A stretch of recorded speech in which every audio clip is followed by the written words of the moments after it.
आइए, सुनिए, देखिए, समझिए सनातन सत्य। जैसी दृष्टि वैसी सृष्टि, दृष्टि विज्ञान। कुदरत, कुदरती रचना एवं कुदरत के कानून से शाश्वत सुख की प्राप्ति। जोधपुर के परम पूज्य महात्मा उपासक प्रोफेसर डॉक्टर सोहन राज तातेड़ के निर्देशन में सनातन सत्य। जैसी दृष्टि वैसी सृष्टि, दृष्टि विज्ञान।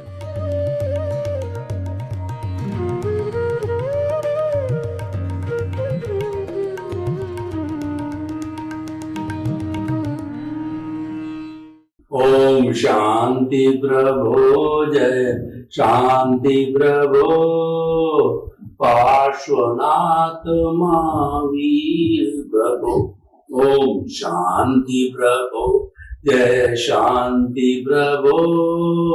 पार्श्वनाथ महावीर प्रभो। ओम शांति प्रभो, जय शांति प्रभो। पार्श्वनाथ महावीर प्रभो। ओम शांति प्रभो, जय शांति प्रभो। पार्श्वनाथ महावीर प्रभो। भक्त ने भगवान से प्रार्थना की है कि आपकी जय हो। आप हम समस्त प्राणियों को ऐसा आशीर्वाद प्रदान करें कि हम विश्व के समस्त प्राणी, मनुष्य प्राणी आपस में भाई भाई की तरह रह करके भाईचारा से, वसुधैव कुटुंबकम से, भातृत्व भावना से जो है शांतिपूर्ण से अस्तित्व करके अपने जीवन को धन्य बना। भाई और बहनों, मातृशक्ति को नमन। आज का बहुत सुंदर विषय है स्वप्रेक्षा। बहुत छोटा सा शब्द है परंतु बहुत ही ज्यादा पावरफुल है। स्व का मतलब खुद, प्रेक्षा का मतलब देखना, यानी खुद को देखो। एक बाहरी देखना होता है, एक भीतरी देखना होता है। यानी व्यवहार जगत के अंदर हम किस तरह से पेश आते हैं और भीतरी अध्यात्म जगत में कैसे पेश आते हैं, वो हमको देखना है। तो पहले हम व्यवहार जगत जिसमें ज्यादा रहते हैं, 5 इंद्रियों का जो जगत है वो व्यवहार जगत है। हमारा परिवार, भाई बहन, माता पिता, पति पत्नी और बाल बच्चे, जहां हम काम करते हैं वहां के कर्मचारी, अगर हम नेता हैं तो जिस सरकार में काम करते हैं, अगर हम नौकरी करते हैं तो जिस प्रतिष्ठान में हम काम करते हैं, यानी दिन भर जो हम कार्य, हमारी काम की स्थिति होती है, परिवार से लगा करके वर्किंग प्लेस तक, वहां हम किस तरीके से पेश आते हैं, यह खुद की परीक्षा करो।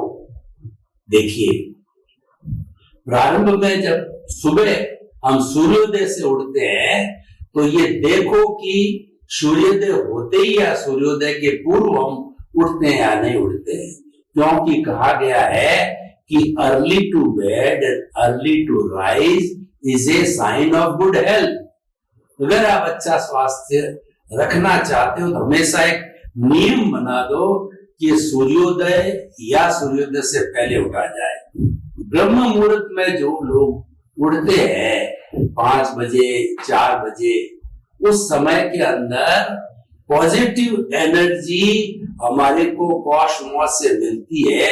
वो हमें प्रसन्नता देती है, आनंद देती है, पवित्रता देती है। वो ब्रह्म मुहूर्त तो सबसे सुंदर मुहूर्त है। इसीलिए साधु सन्यासी लोग 4 बजे उठ करके प्रभु भक्ति, स्वाध्याय, चितारना, ध्यान, मंत्र जाप इत्यादि करते हैं। तो उस समय में उनका जो मस्तिष्क है बहुत अच्छा कार्य करता है तथा साथ साथ के अंदर उनको बड़े आनंद और प्रसन्नता की अनुभूति होती है। प्रेक्षा चाहे स्व के अंदर बाहर की प्रेक्षा हो, चाहे भीतरी प्रेक्षा हो, उसके अंदर हमेशा एक मापदंड बनाओ कि आपको प्रसन्नता और आनंद की अनुभूति हो रही या नहीं हो रही है। अगर जीवन में आनंद और प्रशंसा नहीं है, प्रसन्नता नहीं है, तो ये मान करके चलिए कि वह जीवन ज्यादा सार्थक जीवन नहीं है, मात्र एक फॉर्मेलिटी का अप्राकृतिक जीवन है और बस उसको जी रहे हैं, हमारी मजबूरी है वैसा जीवन है।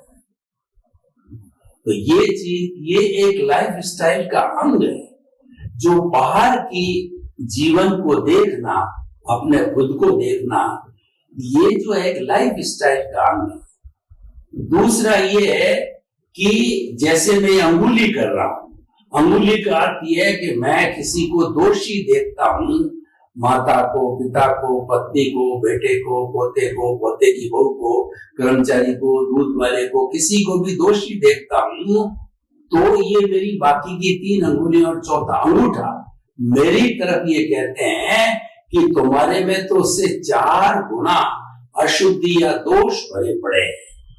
कबीरदास जी ने कितना सुंदर कहा कि कबीरदास जी एक लिस्ट बनाना चाहते थे कि इस दुनिया में कितने बुरे लोग हैं, उनकी सूची बनाना चाहते, तो उन्होंने पेपर और पेन लिया और वह पेपर और पेन लेकर के निकले, तो मालूम पड़ा कि जो है इस दुनिया के अंदर तो कोई बुरा नहीं है, शाम तक मिला ही नहीं।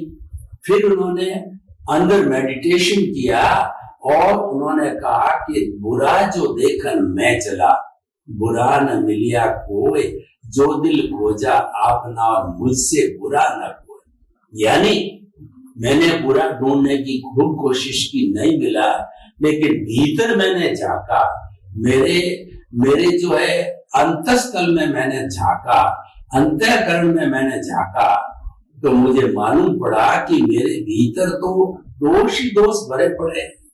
मैं तो दोषों का वेयर हाउस हूँ, गोदाम हूँ, तो मैं इनकी शुद्धि करूंगा तो मुझे फायदा होगा। दूसरे के दोष देखने से और दोष मेरे भीतर बढ़ेंगे, तो उससे मुझे कोई फायदा नहीं होने वाला है। इसीलिए दुनिया में किसी को दोषी मत देखो, दोष किसी का होता नहीं है। अगर कोई भी व्यक्ति हमारे साथ में जो है बुरा व्यवहार करता है, तो मान के चलिए वो तो निमित्त है। पूर्व जन्म में मैंने उसके साथ के अंदर बुरा व्यवहार किया था, इसीलिए कुदरत ने उसको जो संजोग के रूप में मेरे सामने लाके खड़ा किया है। और मेरी ध्वनि जो पिछले जन्म में की थी, क्योंकि पिछले जन्म में भाव कर्म डालने वाली दूसरी बॉडी थी, तो हमको पता नहीं, क्योंकि आपने इस बॉडी में तो किया नहीं है, लेकिन आत्मा की प्रेजेंस, आत्मा की हाजिरी पिछले जन्म में थी, इस जन्म में और आगे जन्म में भी रहेगी। चाहे आने जाने वाली बॉडी जो है वो कितना ही भूल करे, लेकिन हर एक्शन का रिएक्शन होता है, हर ध्वनि की प्रतिध्वनि होती है, हर कॉज का इफेक्ट होता है, हर भाव का जो है द्रव्य कर्म रूप के अंदर हमारे को जो उदय और प्रारब्ध के अधीन फल मिलता ही है। ये सनातन सत्य है। This is the law of the nature, और ये कुदरत की रचना है, और यही बातें हम आपको समझाना चाहते हैं। तो अब आप देखिए कि हमें किसी को दोषित नहीं समझना है। तीसरी बात यह है कि हम जो है अपना जितना भी दैनिक कार्य करते हैं, तो दैनिक कार्य करते करते जो है हम आगे चलते हैं, तो किसी व्यक्ति के साथ में कोई, जैसे कि आपकी श्रीमती ने खाना वगैरह जो है या नाश्ता है समय पर नहीं दिया, तो आपके भी जो है वो ऑफिस जाने का टाइम हो रहा है, तो आप जो है टेम्परामेंट लूज कर बैठे, यानी आपने क्रोध कर दिया कि ऐसा क्यों नहीं हुआ, मेरे लेट हो रहा है। ये बात अलग है कि आपने पोलाइटली कहा होता कि भाई मेरे समय हो रहा है, तो मुझे समय से नाश्ता दो और आगे भी ध्यान रखना, तो वो बात जुदी है, वो तो एक परामर्श है। लेकिन आपने कटी भुनी सुना दी, गुस्सा कर दिया, तो सामने वाला भी गुस्सा हो गया और यूं करके प्रतिक्रिया होगी। यानी हमें पूरे दिन में प्रतिक्रिया का जीवन नहीं मिल जीना है। अगर किसी ने कुछ कह दिया है तो लेट गो करो, यह भी चला जाएगा, उसको जाने दो, उसको भूल जाओ, उसकी बार बार याद मत करो, वरना बार बार याद करने से वह आर्त ध्यान बन जाता है, और आर्त ध्यान है कर्म बंधन का सबसे बड़ा कारण होता है। तो हम जो है प्रतिदिन जो भी कार्य करें उसमें हमारी प्रतिक्रिया नहीं होनी चाहिए, ये ध्यान रखने का है। बाहरी जगत में हम आगे जाकर के देखें कि व्यक्ति अच्छा भी होता है, बुरा भी होता है, और व्यक्ति गलती भी करता है, और कोई व्यक्ति जो है अच्छा काम भी करता है। तो हमें किसी के प्रति बुरा चिंतन नहीं करना चाहिए। हम किसी भी मनुष्य के प्रति बुरा चिंतन करते हैं तो बुरा चिंतन करने से जो वाइब्रेशन से बुरी निकलती है और वो वाइब्रेशन उसके तक पहुंचती है और उसको पहुंच करके उसको भी बुरा लगता है, तो दोनों तरफ से नुकसान हुआ। हमने बुरा सोच करके अपने जो है अब दिमाग में अशांति को पैदा किया और सामने वाले के दिमाग में अशांति जो है करी, तो उससे तो अच्छा उसको क्षमा करो। अगर किसी व्यक्ति ने हमारे साथ कोई बुरा व्यवहार किया है या जो है हमारे साथ में किसी तरह की कोई बोलचाल हुई है तो उसको लेट गो करो, उसको बुरा किसी के प्रति बुरा नहीं सोचना है। कई बार जीवन में क्या होता है कि हम अननेसेसरी ओपिनियन दे देते हैं कोई व्यक्ति के बारे में, तो वो तो ऐसा ही है, वो तो व्यक्ति अच्छा नहीं है, हम उसको जानते भी नहीं है और न उसके साथ हमारा ज्यादा संपर्क रहा है, तो भी हम किसी के बारे में ओपिनियन अभिप्राय दे देते हैं।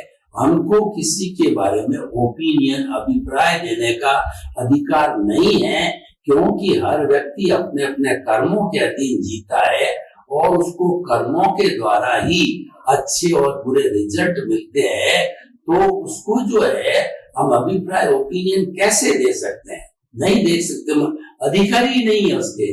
इसीलिए किसी के प्रति भी अभिप्राय और ओपिनियन मत दो।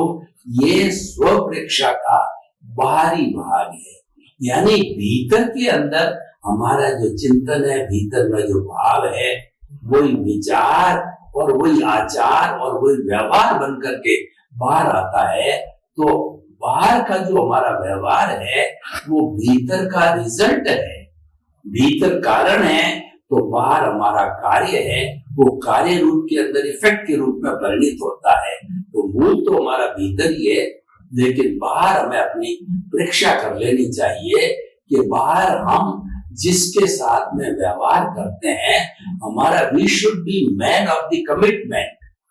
हम किसी से कोई भी तरह का कमिटमेंट करें तो वो सोर्स किसी भी तरह का, चाहे बिजनेस का कमिटमेंट हो, चाहे प्रेजेंस का कमिटमेंट हो, चाहे काम का जो है जो कहना चाहिए कोई भी हो कमिटमेंट, तो हमें सोच समझ के करना चाहिए कि ये मेरी कैपेसिटी है कि नहीं इस काम को करने की। मैं जो उसको वादा कर रहा हूं उतने समय में काम हो जाएगा कि नहीं हो जाएगा, क्योंकि समय पर फिर वो वापस याद दिलाएगा और आप सॉरी फील करोगे। तो ऐसा कमिटमेंट करने से क्या अर्थ है? हो सकता है कि पहले कोई कमिटमेंट हम जो है उसको यस नो ना कहें तो वो थोड़ा फील कर सकता है, लेकिन वो समय के ऊपर जो है ना कर पाना तो और ज्यादा बुरा है। इसीलिए we should be firm of our commitment. हमने किस किस के साथ कमिटमेंट किए हैं वो कमिटमेंट पूरे होने चाहिए, और कमिटमेंट पूरे नहीं कर सकते हैं उसको छोड़ देना चाहिए, हमें शांत हो जाना चाहिए। तो ये जीवन के कुछ मूल्य, जीवन के कुछ गुण हैं जो हमारी बाहर की परीक्षा है। टाइम मैनेजमेंट ये सबसे अच्छा गुण है। ये व्यक्ति का समय से उठना, समय से खाना, समय से काम करना, और क्या है टाइम को वेस्ट नहीं करना, हर कार्य समय के मुताबिक करना, टाइम की पंक्चुअलिटी रखना, जहां जितना टाइम दिया हो उस टाइम के अंदर हमें पहुंच जाना चाहिए। अगर कुछ कारण की वजह से लेट हो, उसको अगले को इत्तला की जानी चाहिए, इस कारण से जो है मैं लेट हो रहा हूं। ये स्वयं की जो है प्रेक्षा है। जब हम स्वयं की प्रेक्षा करने लगते हैं तो हमारा जीवन अच्छा बनता है। आज का जो विषय है सिर्फ अपने आप को सुधारने का विषय है। इसीलिए कहा गया है युग निर्माण योजना के अंदर कि अगर आप संसार को अपना सुधार संसार की सबसे बड़ी सेवा है। आप दुनिया की सेवा करना चाहते हो तो खुद सुधर जाओ। आप सुधरे हुए होंगे तो आपको सभी लोग सुधरे हुए मिलेंगे, या आपको देख देख करके वो लोग सुधर जाएंगे। तो हमें जो है सबसे पहले अपना सुधार करने के लिए स्व परीक्षा की जानी चाहिए। देखिए इस तरीके से तो बाहर की जितनी भी परीक्षाएं हैं वो कई तरह की परीक्षाएं की जा सकती है। और हम भाषा की बात करें तो हम भाषा कैसी बोलते हैं, हमें हमेशा चाहे छोटा हो चाहे बड़ा हो चाहे जो एल्डर हो उसके साथ में मीठी भाषा बोलनी चाहिए, हितकारी भाषा बोलनी चाहिए, और उसका किसी का अहित हो वैसी भाषा नहीं बोलना चाहिए। और कई बार तो हमारे पास में बहुत कटु सत्य रियल चीज होती है, लेकिन व्यवहार पक्ष ये कहता है यद्यपि सत्यम लोक विरुद्धम ना चरणीयम, यानी आप परफेक्टली ऑलराइट हो लेकिन फिर भी जो है लोक व्यवहार में लोग नहीं चाहते हैं तो वैसी भाषा हमें नहीं बोलनी चाहिए, क्योंकि हमें व्यवहार पक्ष निभाना है। व्यवहार पक्ष के अंदर बहुत सी तरह के लोग होते हैं। हालांकि एक व्यक्ति सबको संतुष्ट नहीं कर सकता, सबको प्रसन्न नहीं रख सकता, बट ऐसे लार जो है हमें अच्छा इंसान बनने की कोशिश करनी चाहिए। लोग क्या कहते हैं वो मापदंड नहीं है। मापदंड ये है कि हम जो कार्य कर रहे हैं हमको कितना कॉन्फिडेंस है कि मैं जो बाहरी जो है मन से अच्छा चिंतन कर रहा हूँ, वचन से अच्छा बोल रहा हूँ और काया से अच्छे कार्य कर रहा हूँ। यदि आप अपने आप से संतुष्ट हो तो मान के चलना चाहिए कि और लोग निश्चित तौर पे संतुष्ट हो जाएंगे। तो ये बाहर की खुद की प्रेक्षा है, खुद को देखना है। अब भीतरी जो है हम स्व प्रेक्षा की बात करते हैं तो भीतर जो है हमारी चेतना का साम्राज्य है। बाहर का जो व्यवहार पक्ष है उसमें हम मजबूर हैं, उसके अंदर हमारी स्वतंत्रता नहीं है। वो स्वतंत्रता का जो है कहना चाहिए वो हमारा व्यवहार सारा जगत है वो स्वतंत्रता का है। एक भी अतिरिक्त सांस लेने की हमको कोई भी स्वतंत्रता नहीं है। पिछले जन्म के अंदर मन वचन काया के द्वारा जो हम प्रतिष्ठा करके कॉजेज डाल करके इस जन्म के अंदर आयुष्य के अधीन हमने जन्म लिया है, तो मन वचन काया की जैसी जैसी बैटरियां हमने पूरे जीवन भर के अंदर चार्ज की है, वही बैटरियां इस जन्म में मैकेनिकल मोड से और प्रतिष्ठित जैसी प्रतिष्ठा की है, वही प्रतिष्ठित आत्मा वापस इस शरीर में होती है। उस प्रतिष्ठित आत्मा के माध्यम से अंतःकरण के माध्यम से जो मन बुद्धि चित्त अहंकार से बना हुआ है, इन सब के माध्यम से जो है हमारा पुरुषार्थ चलता है। और वो सारा रिलेटिव पुरुषार्थ है। बाहर का जगत है वो सारा रिलेटिव पुरुषार्थ है, क्योंकि कुदरत के अधीन है, कुदरत के ताबे है। और कुदरती जो है वह उसका संचालन करती है। कुदरती हमारे बाह्य जगत की क्रिएटर ऑपरेटर और डिस्ट्रॉयर है। इसीलिए हम बाहर के जीवन में सफरर है, हम करता नहीं है। लेकिन मनुष्य जो है अहंकार वश अपने आप को कर्ता मान लेता है, मैं और मेरा के दायरे में चला जाता है कि मैंने किया, ये घर मैंने बनाया, मैं बड़ा लेखक हूँ, मैं बड़ा नेता हूँ, ये धन मेरा है। अपने जो है संपर्क, संपत्ति, पद, प्रतिष्ठा और साधन, उन सब में अपनापन महसूस करता है। और मेरा घर, मेरा धन, मेरा परिवार, मेरे बाल बच्चे, वो मैं और मेरा के दायरे में आने से ऑनरशिप और डूअरशिप पैदा होती है, जो कि हम हैं नहीं वास्तव में ऑनर।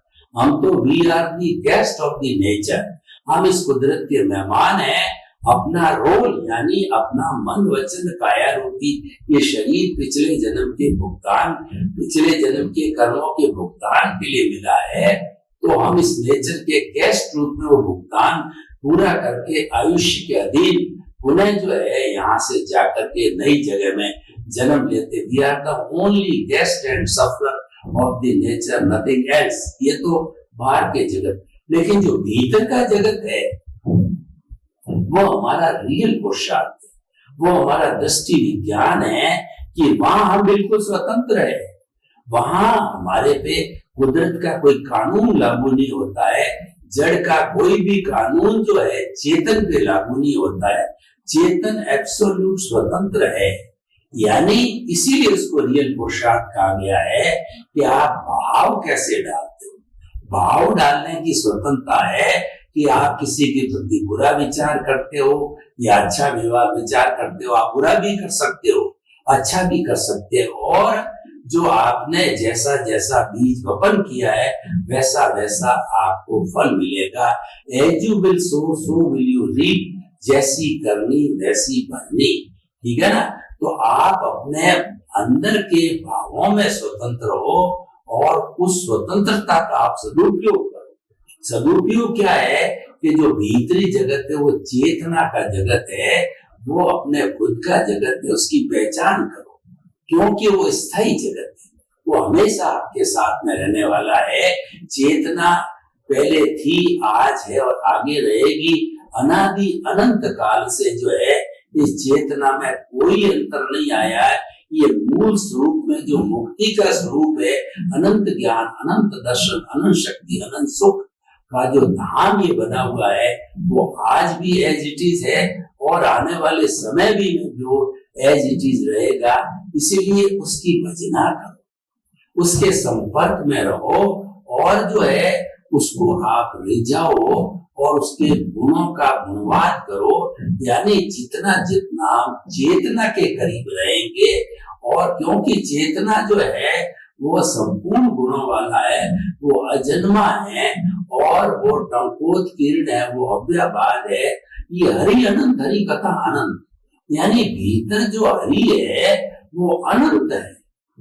बाहर का जो जगत है वो तो सीमा वाला जगत है, ससीम है। अंदर का जगत असीम है। जो हम इंद्रियों से बाहरी जगत को देखते हैं, भोगते हैं, वह तो क्षणिक है और छोटे दायरे का है, और भीतर का जगत उससे कई कई कई कई गुना है। और जहाँ सुख की बात करें तो बाहर के जगत के अंदर जो सुख हमको, जो कि रिलेटिव सुख है, टेम्परेरी सुख है, अस्थायी सुख है, नाशवान सुख है, जो कि तुरंत जाने वाला है, फिर भी हम उसको माने तो वह बहुत थोड़ा है। भीतर तो सुख का भंडार है, वहां तो दुख आता ही नहीं है, जिसको कि शाश्वत सुख कहा जाता है। इसीलिए हम भीतर की प्रेक्षा की बात करते हैं। स्व प्रेक्षा, भीतर की प्रेक्षा करो कि वो आनंद का जरिया कहाँ है। उस आनंद के जरिए को, उस आनंद के तालाब को, उस नदी को, आप जो अजस्र स्रोत बह रहा है उसको आप ढूंढो, यानी खुद की पहचान करो। जब हम खुद का खुद से बात करेंगे, स्व के द्वारा स्व की बात करेंगे, तो हमें जो है वह उसका रास्ता भी मिल जाएगा, हमें जो है उसकी परीक्षा हमको हो जाएगी। तो देखिए ये जो भीतर का जो है, यानी हमें इस बात का जो है यहाँ पर ये शिक्षा मिलती है कि बाहरी जगत के साथ साथ में हमें भीतर के जगत में भी गोते लगाना चाहिए, भीतर के जगत में भी हमें जाना चाहिए, क्योंकि भीतर का जगत है वो अतीन्द्रिय का जगत है। जितना जितना देखिए ये बॉर्डर लाइन क्या है भीतर और बाहर की, कि जहां जहां हमारे शब्द है वो बुद्धि का संसार है, और वो शब्द है वो भेद कराते हैं। एक ही चीज अलग अलग लोगों के द्वारा बोली जाती है तो उसका अर्थ बदल जाता है। भाषा और भाव तो वही रहता है, लेकिन भाषा और शैली हर एक की अपनी अपनी होने से वह भेद पैदा करती है। समझने वाले में वो भेद हो जाता है। लेकिन भीतर जाओ तो भीतर जो प्रज्ञा का संसार है, यहाँ पे भीतरी जगत चालू होता है। बाउंड्री लाइन के इस पार भीतरी जगत है और इस पार बाहरी जगत है। तो उस भीतरी जगत के अंदर जो है हम गोते लगाते हैं तो हमको वाइब्रेशंस मिलती है, हमको truth is God, God is truth मिलता है। और उन वाइब्रेशंस के अंदर जो भी जाएगा, जो भी अतीन्द्रिय ज्ञान के अंदर जाएगा, चाहे ईसा मसीह हो, चाहे मोहम्मद साहब हो, चाहे गुरु नानक हो, चाहे महावीर हो, चाहे महात्मा गांधी हो, चाहे जो है विवेकानंद जी हो, चाहे 24 तीर्थंकर हो, कोई भी जो जगत के अंदर जाते हैं तो उनको सच्चा ज्ञान मिलता है, उनको सम्यक दर्शन मिलता है। इसी कारण से सभी धर्मों के अंदर जो एक रूप का कुछ कुछ मेन पॉइंट्स के अंदर रिचुअल्स को छोड़ करके फंडामेंटलनेस, अहिंसा, सत्य, अचोर्य, ब्रह्मचर्य और अपरिग्रह, इन 5 यम को देखें अपन तो इसमें सभी धर्मों के अंदर ये एक सा क्यों बताया गया है, क्योंकि ये उस जो है प्रज्ञा के संसार से, उस वाइब्रेशंस के जगत से जो दिखाई दिया है वही जो है वो महान पुरुषों ने जो है अपने अनुयायियों को बताया और उसका ज्ञान कराया। तो भीतर का जगत जो है बहुत गहरा जगत है, लंबा जगत है और पावरफुल जगत है। और ये भीतर का जगत का जो कन्वर्शन होता है, ट्रांसफॉर्मेशन होता है, वह सारा हमारे तेज शरीर में होता है और वो अवचेतन मन में होता है। 3 तरह के मन होते हैं जो हमारे बाह्य जगत पे, यानी स्थूल शरीर के अंदर जो चित्त के साथ में जो काम करने वाला है, वह जो है वो हमारा चेतन मन कहलाता है। जो मन जिससे हम सोचते हैं, विचार करते हैं, वो सारा चेतन मन है जो इस शरीर का, पूरे का, स्थूल शरीर का संचालक जो है वह चेतन मन है। और भीतरी जगत की बात करते हैं तो भीतरी जगत में हम जाते हैं तो वहां पर अवचेतन मन है जिसको हम तेजस शरीर भी कहते हैं। और ये संसार की सबसे बड़ी फैक्ट्री है। इस दुनिया में अवचेतन मन से बढ़ के कोई भी फैक्ट्री नहीं है। और वहां पे क्या होता है कि जो हमारी गंगोत्री यानी कार्बन, शरीर, आत्मा, वो भी भीतर के जगत में है जहाँ आपस में जुड़े हुए होते हैं। तो वहां से जो जो हमारे जो अचेतन मन में दबी हुई, वो अचेतन मन है, अचेतन मन में दबी हुई भावना, यानी हमारे जितने भी शुभ अशुभ भाव है, कर्म है, वो प्रारब्ध और उदय के अधीन जो है वह जो ही बाहर निकलते हैं कार्बन शरीर से, तो बाहर निकलते अध्यवसाय बनता है, वो कलर लेस जो है वो लेशिया होती है। और शुभ होता है तो शुभ लेशिया होती है, अशुभ होता है तो अशुभ लेशिया होती है। और वो लेशिया आकर के हमारे अवचेतन मन के ऊपर जो है वो कन्वर्ट हो जाती है, उनको कलर मिल जाता है। अगर शुभ भाव है तो तेजो पद्म शुक्ल लेशिया होगी। तेजो लेशिया होती है वो जो है पिंक कलर का होता है, ब्राइट, वो हमें शांति देता है। पद्म लेशिया होगी हल्दी जैसा पीला कलर, तो वो हमें जो है आनंद की अनुभूति कराता है। और तीसरा जो एकदम वाइट लेशियाएं होगी, वो लेशियाएं हमको प्योरिटी की लेशियाएं हैं, वो प्योरिटी की लेशियाएं हमको धीरे धीरे मुक्ति की ओर ले जाती है, वो हमें प्रज्ञा का संसार के अंदर ले जाती है। तो इस तरीके से ये अवचेतन मन के अंदर जितने भी शुभ अशुभ भाव है, जो ही चेतन मन से टच होते हैं, चेतन मन से स्पर्श होते ही जो है चेतन मन है वो डायरेक्शन देता है एंडोक्राइन ग्लैंड का। और हमारा हाइपोथैलेमस है वह जो है जो भी ओरा बनाता है, आभा मंडल बनाता है, और उससे जुड़ी हुई एंडोक्राइन ग्लैंड्स है उनको इंस्ट्रक्शन देता है। और जो भीतर से शुभ अशुभ भाव आते हैं वो भाव वाइब्रेशन फॉर्म में है, और वो हमारी डक्ट लेस जो है वो ग्लैंड के साथ में मिल करके और वो जो है वो लिक्विड फॉर्म में बन के और आगे जाके वो विचार बन जाते हैं। तो ये हमारा भीतर का संसार है, उसकी परीक्षा करनी चाहिए, उसको देखना चाहिए। तो हम टोटलिटी के अंदर हमारा बाहर का व्यवहार पक्ष है उसको भी देखो, और भीतर का हमारा निश्चय पक्ष है उसको भी देखो। दोनों को हम अगर निरीक्षण करेंगे, परीक्षण करेंगे, तो हम निश्चित रूप से एक अच्छे इंसान बन सकते हैं। सर्वे भवन्तु सुखिनः, सर्वे सन्तु निरामया। लोग के सब जीवों को सुख मिले, शांति मिले, आनंद मिले, प्रेम मिले, भाईचारा मिले, और सभी जो है अपने मुक्ति गंतव्य को प्राप्त करें। आपके प्रति मंगल।